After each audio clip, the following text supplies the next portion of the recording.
శ్రీ సాయినాథాయ నమః. శ్రీ సాయి సచ్చరిత్రము 38వ అధ్యాయము. ప్రస్తావన. బాబా వంటపాత్ర. నానాసాహెబ్ దేవాలయమును అగౌరవించుట. కాల ఒక గిన్నెడు మజ్జిగ. గత అధ్యాయంలో బాబా చావడి ఉత్సవమును వర్ణించితిమి. ఈ అధ్యాయంలో మనం బాబా వంటపాత్ర మొదలగు వాణిని గురించి చదివేదము. ప్రస్తావన. ఓ సద్గురు సాయి, నీవు పావనమూర్తివి. ప్రపంచమంతటికి సంతోషమును ప్రసాదించితివి.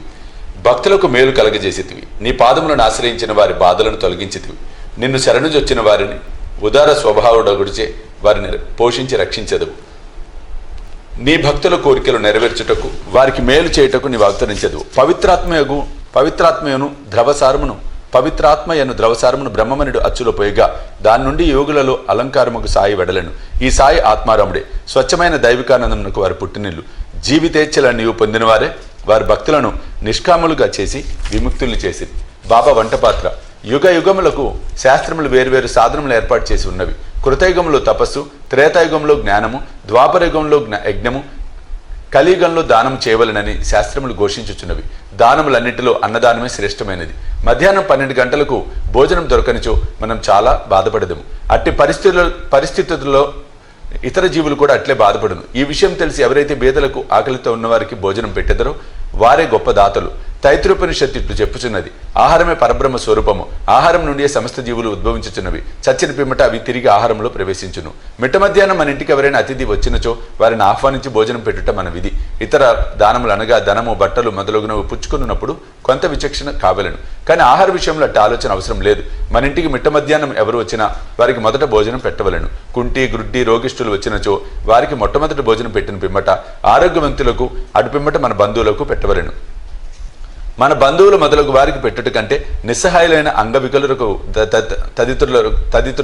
తది ఇతరులకు పెట్టుట ఎంతో శ్రేయస్కరము.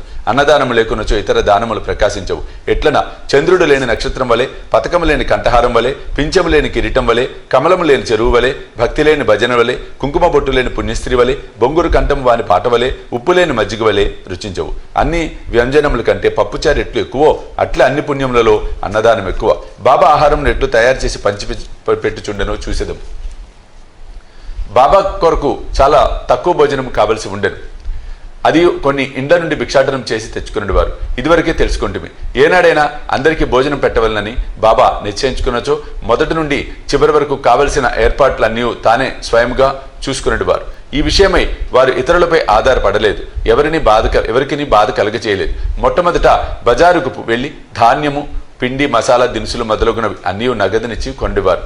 వారే విసురుచుండెరు. మసీదు ముందున్న ఖాళీ స్థలంలో మధ్యన పొయ్యి పెట్టి దానిపై పెద్ద వంటపాత్రలో కొలత ప్రకారం నీరు పోసి పెట్టేవారు. వారి వద్ద వంటపాత్రలు 2 కలవు. ఒకటి పెద్దది 100 మందికి సరిపోవును, రెండవది చిన్నది 50 మందికి సరిపోవును. ఒక్కొక్కప్పుడు చక్కెర పొంగలు వండేవారు, మరొకప్పుడు మాంస పలావ్ వండేవారు. ఒక్కొక్కప్పుడు పప్పుచారు ఉడుకున్నప్పుడు గోధుమ పిండి బిళ్ళలు అందులోకి వదిలేవారు. మసాలా వస్తువులను చక్కగా నూరి దానిని వంటపాత్రలో వేసేవారు. పదార్థములు చాలా రుచిగా ఉండేటకు ఎంత శ్రమ తీసుకుని వలనో అంత శ్రమ పడుచుండేవారు. అప్పుడప్పుడు అంబలు వండేవారు, అనగా జొన్నపిండిని నీళ్లలో ఉడకబెట్టి దానిని మజ్జిగలో కలుపుచుండేవారు. భోజన పదార్థములతో ఈ అంబలిని కూడా అందరికీ కొంచెం కొంచెంగా పెట్టేవారు. అన్నం సరిగా ఉడికినదో లేదో అని పరీక్షించుటకు బాబా తన కఫిని పైకెత్తి చేతిని నిర్భయంగా మరుగుచున్న డేగిసాలు పెట్టి కలుపుచుండేవారు. వారి ముఖమునందు భయచిహ్నములు గాని, చేయి కాలునట్లు గాని కనిపించేది కాదు. వంట పూర్తిగానే బాబా పాత్రలను మసీదులోకి తెచ్చి మౌల్వీచో ఆరోగ్యంబ చేయుచుండేవారు. మొట్టమొదట కొంత మహల్సాబతికి, తాత్యాకు ప్రసాదముగా పంపిన పిమ్మట మిగతా దానిని బైదవాండ్రు దిక్కులేని వారికి సంతృప్తిగా పెట్టుచుండిరి. బాబా స్వయంగా తన చేతులతో తయారు చేసి స్వయంగా వడ్డించగా భోజనం చేసిన వారు ఎంత పుణ్యాత్ములో, ఎంత అదృష్టవంతులో. బాబా తన భక్తులందరికీ శాకాహారము, మాంసాహారము ఒక రీతిగా పెట్టుచుండెనా అని ఎవరికైనా సందేహం కలగవచ్చు. దీని జవాబు సులభము, సామాన్యమైనది. ఎవరు మాంసాహారులో అట్టివారికే ఆ వంట పాత్రలోనిది పెట్టేవారు. మాంసాహారులు కాని వారు ఆ పాత్రను కూడా ముట్టనీయలేదు. వారి మనసులలో తినుటకు కోరిక కూడా ఇచ్చేవారు కాదు. గురువుగారు ఏదైనా ఇచ్చినప్పుడు దానిని తినవచ్చునా లేదా అని యోచించి శిష్యుడు నరకంలోకి పోవును. దీన్ని శిష్యులు బాగా గ్రహించి నెరవేర్చుచుండిరో లేదో చూచుటకు బాబా ఒక్కొక్కప్పుడు పరీక్షించుచుండేవారు. దీనికి ఒక ఉదాహరణ, ఒక ఏకాదశి నాడు కేల్కర్కు కొన్ని రూపాయలు ఇచ్చి కూరలు తమల్పాకు పోయి మాంసం తెమ్మన్ను. ఇతడు సనాతన ఆచార పరాయణుడు, బ్రాహ్మణుడు, ఆచారవంతుడు. సద్గురువునకు ధనము, ధాన్యము, వస్త్రము మొదలగునవి ఇచ్చుట చాలదనియు, కావలసినది అక్షరాల గురువాజ్ఞ పాటించుటయే అనియు, గురువాజ్ఞానుసారమే నెరవేర్చుటే అనియు, ఇదే నిజమైన దక్షిణ అని, దీనివల్లే గురువు సంతృష్టి చెందురని అతనికి తెలిసెను. కనుక దాదా కేల్కర్ దుస్తులు ధరించి బజారుకు బయలుదేరును. కానీ బాబా అతని వెంటనే పిలిచి తానే స్వయంగా పోవలదని ఇంకెవరినైనా పంపుమనెను. అతడు పాండవును నౌకరును పంపెను. వాడు బయలుదేరటకు చూసి బాబా వాణిని కూడా వెనుకకు పిలిపించి ఆనాడు మాంసం ఉండటం మానుకొండ్రి. ఇంకొకసారి బాబా దాదా కేల్కర్ను పిలిచి పొయ్యి మీద ఉన్న పలావ్ ఉడికినదో లేదో చూడమనెను. కేల్కర్ దాన్ని పరీక్షించకయే సరిగా ఉన్నదని జవాబిచ్చాను. అప్పుడు బాబా, నీవు కండ్లతో దానిని చూడలేదు, నాలుకతో రుచి చూడలేదు, రుచిగా ఉన్నదని ఎట్లు చెప్పితివి?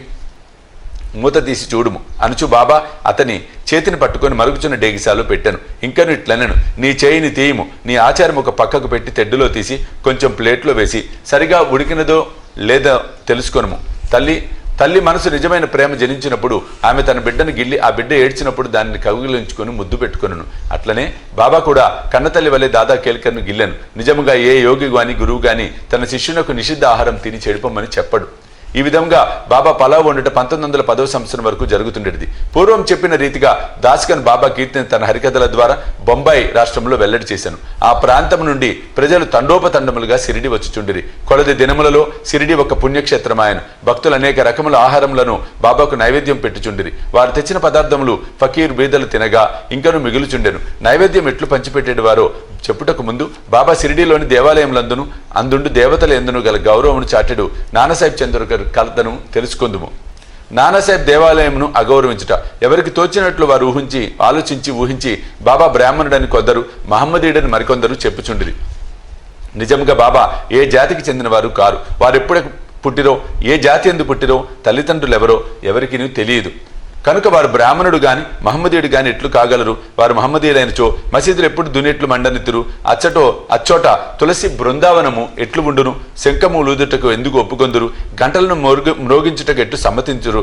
సంగీత వాయిద్యములను ఎట్లా వాయించనిత్తురు? హిందువుల మత ప్రకారము షోడశోపచార పూజలను ఎట్లా జరగనిత్తురు? వారు మహమ్మదీయులు అయినచో వారి చెవులకు కుట్లు ఎట్లు రంధ్రములు ఉండును? గ్రామంలోని హిందూ దేవాలయములన్నిటినీ ఎలా మరమ్మత్తు చేయించిరి. బాబా హిందూ దేవాలయములను దేవతలను ఏమాత్రము అగౌరవించినను ఊరుకుండేవారు కాదు. ఒకనాడు నానాసాహెబ్ చంద్రకర్ తన షడ్డకుడగు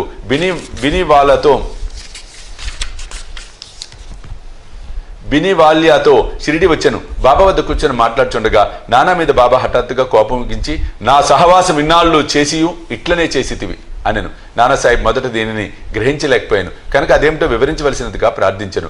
కోపర్గాం నుండి షిరిడీకి ఎట్లు వచ్చితివని బాబా అడిగాను.